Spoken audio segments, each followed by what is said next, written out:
nosotros no. Mientras nos enfrentan como... Buenas noches, bienvenidas, bienvenidos. Gracias por sintonizar Brotes Verdes como cada martes por la noche aquí en la pantalla de C5N. Hoy nos vamos a dar un lujo. En instantes la entrevista que grabamos hace un par de horas con el escritor cubano más querido en la Argentina, Leonardo Padura.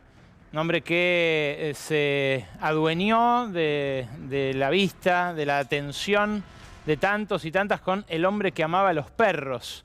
Esa novela histórica sobre Trotsky y su asesino Ramón Mercader, pero que antes ya había seducido a muchos con su saga de Mario Conde, el detective. En un ratito nada más, la entrevista deliciosa que compartimos con este cubano de una visión realmente sofisticada sobre lo que pasa en el mundo, en Cuba y en la Argentina.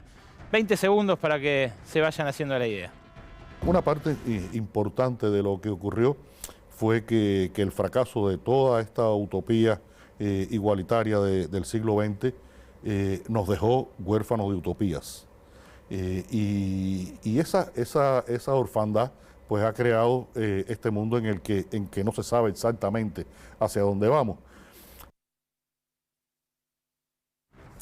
Pero antes la cruda realidad, como dice el gato silvestre. Estamos en una semana movida nuevamente, después de un fin de semana extra large en el cual se produjeron cambios en el Gabinete Nacional. Un recambio ministerial que refleja que continúa una disputa dentro del Frente de Todos, una disputa de nombres, pero una disputa también por el rumbo, de la cual vamos a hablar en detalle con Gabriela Vulcano en instantes aquí en su columna política. Es una interna, una tensión que vive el Frente de Todos desde su nacimiento, pero muy especialmente desde la derrota electoral del año pasado. Y ahora que empieza a insinuarse ya la campaña del año que viene, es imposible no leer la designación de estas 3 ministras, que reemplazaron a 3 ministros bastante deslucidos en sus propias gestiones, 3 ministras del riñón albertista, 3 ministras que por lo menos permiten especular con que el presidente quizás imagina una candidatura, al menos en primarias, a su reelección. De hecho, las críticas que muestran hasta qué punto esto es parte de la interna llegaron hoy mismo.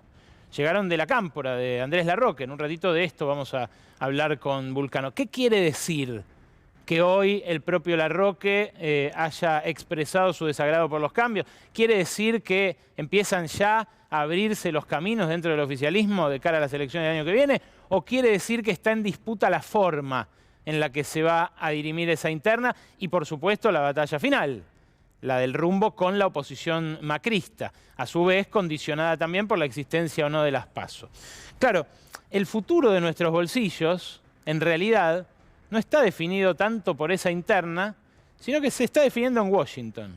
Hacia Washington en este momento está volando Sergio Massa, ministro plenipotenciario, que asumió las responsabilidades más importantes, no solo la de Economía. Toda la reorganización del gobierno de estos últimos 2 meses estuvo a su cargo. Pero, claro, el Fondo Monetario empezó a mostrar su peor cara.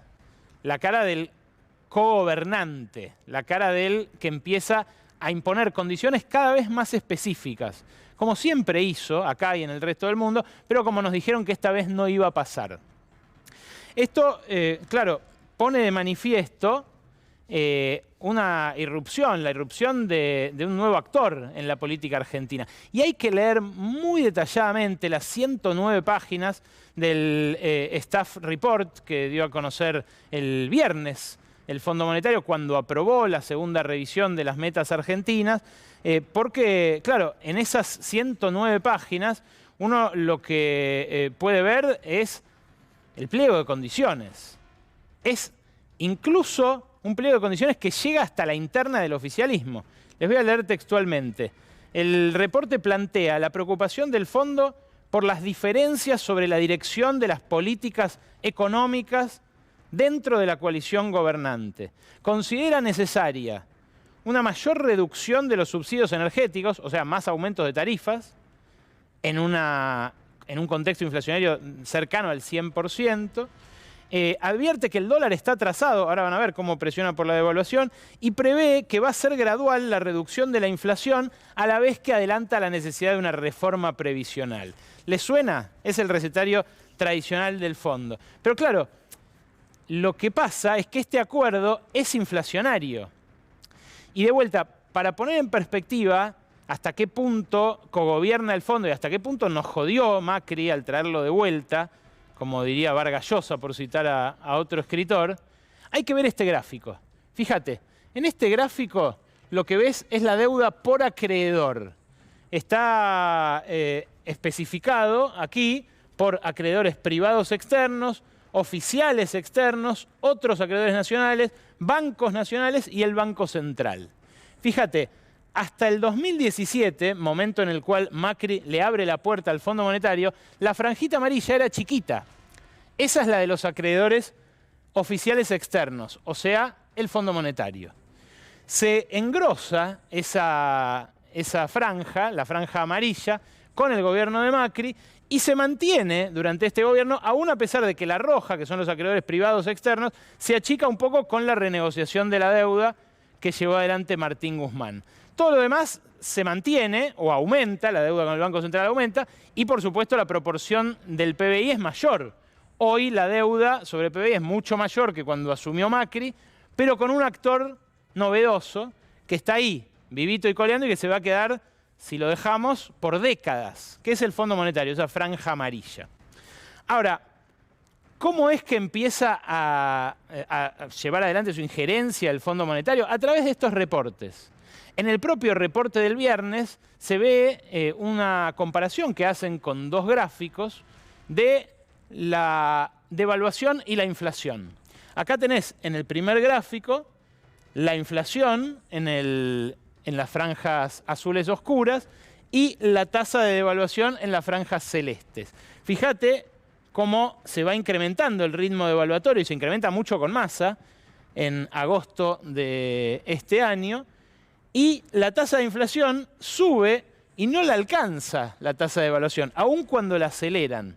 Por eso el Fondo Monetario dice, aunque la tasa de crawling peg, o sea, devaluatoria de a poquito, sigue aumentando, sigue debajo de la inflación y esto lleva a una apreciación adicional del tipo de cambio oficial. Claro, la única forma de salir de esto es con una devaluación. Y el fondo lo felicita a Massa por haber hecho una devaluación en cuotas, como la que hizo primero para el dólar soja, ahora con el dólar Coldplay, con el dólar Qatar, con los nuevos tipos de dólares para tratar de contener la sangría lo más posible, pero sigue diciendo, devalúame igual. ¿Por qué? Bueno, porque con esto no va a alcanzar.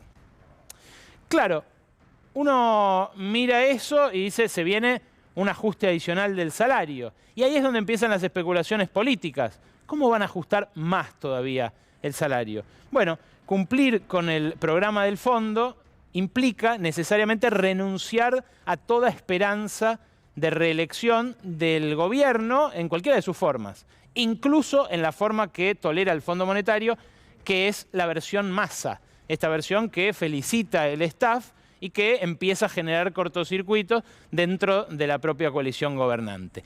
Este semáforo es un semáforo que hizo P por Q, la consultora del ex viceministro Emanuel Álvarez Agis. No hace falta que veas todas las cifras. Lo que tenés que ver es que la brecha cambiaria, el riesgo país, la tasa de interés, la inflación, la variación real del gasto primario y demás, estaban así, con esa proporción de verdes, antes de la crisis de deuda que disparó Martín Guzmán al irse hace 3 meses. Hoy volvió Martín Guzmán, dijo, yo no ajusté, yo hice una renegociación buena con el Fondo Monetario.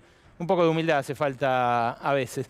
Esta es la situación que dejó la corrida cuando Guzmán abandonó el timón. Este es el cuadro post-Batakis, un cuadro de brecha cambiaria al 160%, de inflación mensual al 7,4% en vez del 5,5% que había con Guzmán. Bueno, el cuadro de Massa, al menos para Emanuel Álvarez Agis, para P por Q, muestra más luces amarillas y algunas verdes. O sea, consiguió por lo menos torcer el rumbo de colisión que tenía claramente este interregno de Silvina Batakis. Ahora, este semáforo, repito, se da en un contexto en el cual el fondo pide más. Y claro, ¿qué es lo que pide más el fondo? Más ajuste. Y hay una falacia detrás del razonamiento que hace el Fondo Monetario y muchos empresarios locales que dicen no se puede recuperar los sueldos con este nivel de inflación. Hoy lo reprodujo la flamante ministra de Trabajo, Kelly Olmos. Tenemos las declaraciones que hizo ante el diario Clarín para compartir con ustedes. Creo que fue en gráfica, no tenemos el audio. Pero esta falacia de los sueldos y la inflación, que se hace carne en un montón de analistas, de consultores y en muchos sindicalistas también extrañamente, la había dicho Moroni, la dijo Kelly Olmos. Con alta inflación es muy difícil empardar los salarios. Claro, era difícil con inflación moderada alta, era difícil con inflación moderada antes. Con Macri al principio había inflación baja y los salarios fueron recortados severamente. Fíjate vos la evolución del salario a guita de hoy en la siguiente placa. Acá lo tenés. Enero de 2015, si el salario promedio del año pasado fue 150 lucas, enero de 2015 era casi 190. Es una diferencia muy sustancial. A plata de hoy estoy hablando, ¿eh? Baja hacia mediados del gobierno de Macri a 180 y se desploma en la segunda mitad del gobierno de Macri en ese tobogán infinito. Termina abajo de 150. El año pasado, después de la pandemia y del bajón de la pandemia, llega a recuperar un poco y ahí, fíjate que termina en el inicio de este año. Todo lo de este año es caída. O sea, hoy estamos por debajo del momento en el que asume Alberto Fernández. Ahora, la idea de que los sueldos no se pueden recuperar mientras la inflación siga así de alta es discutida por muchos especialistas. Hay un especialista argentino, nosotros lo hemos entrevistado acá, se llama Daniel Kotzer y hoy vive en Bruselas, es el economista jefe de la Confederación Sindical Internacional, que dice, y leo textualmente, porque coincide con lo que dicen muchos analistas a nivel global, el umbral de tolerancia para los aumentos salariales es menor cuanto más se acercan los salarios al mínimo indispensable para un nivel de vida digno. Cuando está tan cerca el sueldo promedio como ahora de la canasta de pobreza, lo que suele pasar es que los conflictos se recrudecen. Y claro, como decíamos la semana pasada analizando el conflicto del neumático, hay demasiado pocos conflictos en Argentina para los bajos que están los sueldos. A esto colaboran los dirigentes sindicales que priorizan su pertenencia partidaria a los intereses de sus afiliados. Pero la verdad que lo que destaca Kotzer debería hacer reflexionar también a los empresarios. Fíjate lo que dice, si bien nadie espera que un empresario invierta para perder plata, nadie esperaría eso, uno no arriesga un capital si cree que va a sacrificar una parte al ponerlo en juego. Bueno, es igualmente contraintuitivo o ridículo pensar que un trabajador va a ir a trabajar y que con eso no va a poder mantener a su familia. Si alguien va a trabajar y no puede mantener a su familia, y no le va a gustar, ¿no? ¿Qué es lo que motoriza la conflictividad entonces? Kotzer dice, en este momento, cuando las causas de la inflación no tienen origen en las presiones salariales, sino en el aumento de los márgenes de ganancia empresarial, lo importante es recuperar el poder adquisitivo y para hacerlo, la mejor manera y la menos conflictiva es que las negociaciones sean cada vez más frecuentes. Los economistas dicen que eso potencia la inflación, pero no todos los economistas. Algunos, como él, lo que dicen es que en realidad negociaciones más frecuentes incluso pueden frenar la inercia, porque pueden hacer que los gremios, en vez de mirar en adelante y proyectar la inflación pasada a futuro, pueden decir, bueno, si tengo un arreglo cuatrimestral, me compensás la inflación cuatrimestral y después seguimos. Bueno, esto es algo que evidentemente la nueva ministra de Trabajo no tiene en su lógica, tampoco lo tenía el anterior ministro de Trabajo, Claudio Moroni, claramente. Ahora, la verdad es que el cuadro es crítico. Este es otro semáforo que hizo la consultora P4Q. Acá sí que te puedes acercar, Manchi, si querés. Fíjate, el salario real, si en septiembre de 2022 es de 155.000 pesos, en las PASO de 2011 era 172.000, En las de 2013 era 190.000. En las de 2015 era 202.000. En la de 2017 era 195.000. En la de 2019 era 167. Deténganse acá, porque en esta Macri perdió las elecciones en primera vuelta. ¿Qué puede esperar un gobierno que después de haber perdido en 2001 lo siguió ajustando al salario real? ¿Qué puede esperar? La falacia de los sueldos y la inflación es algo que al gobierno le hace pésimo mantener. Este semáforo es un semáforo que incluye también todas las formas de manifestación del consumo. Fíjate, patentamientos, escrituras, créditos, ventas en súper, tasa de empleo. No hace falta que veas todos los números. Fíjate cómo del verde o del degradé de verde y amarillo se va tiñendo de naranja y de rojo hasta llegar a este contexto. Ese es el contexto desafiante de las elecciones del año que viene. Ese es el contexto en el que ningún gobernante quisiera ir a disputar su reelección.